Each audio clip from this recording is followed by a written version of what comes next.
معلوم شمار بھی کیا جائے گا. اور کسی بھی عمل کو صحیح کرنے کے لیے اس عمل کا علم ہے، اس عمل کا علم ہے. تو ہم یہ کیسے کریں؟ اس کے لیے علم کا حلقہ قائم کرنے ہیں. تو علم کے بغیر بھی ہمارا عمل ناقص ہے، چاہے جتنا ہم عمل کر لیں.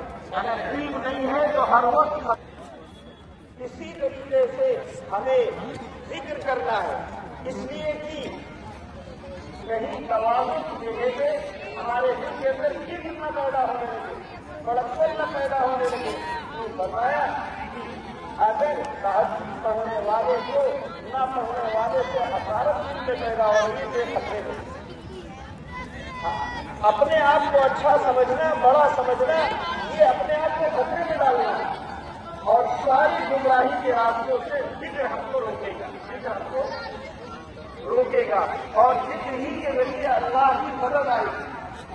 رسول اللہ صلی اللہ علیہ وسلم نے فرمایا یا ایھا الذین آمنوا اذا لقیتم فئۃ. اور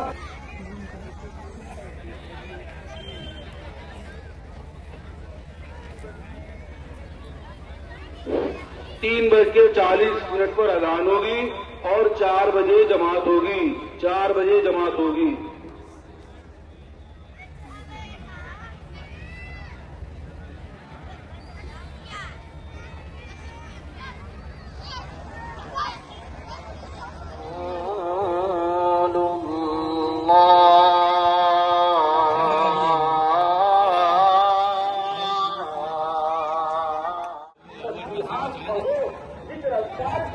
تاکہ اللہ کا خوف، اللہ کا دھیان پیدا ہو جائے.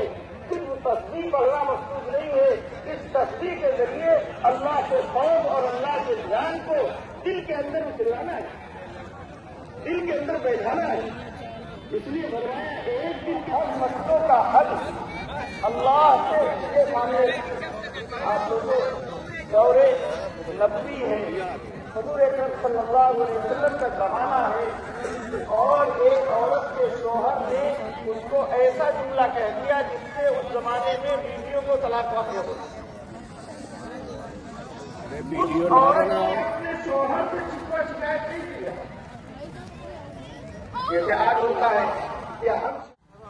یہ ہمارے علم میں ہے، یہ ہمارا علم یقین میں بدل جائے.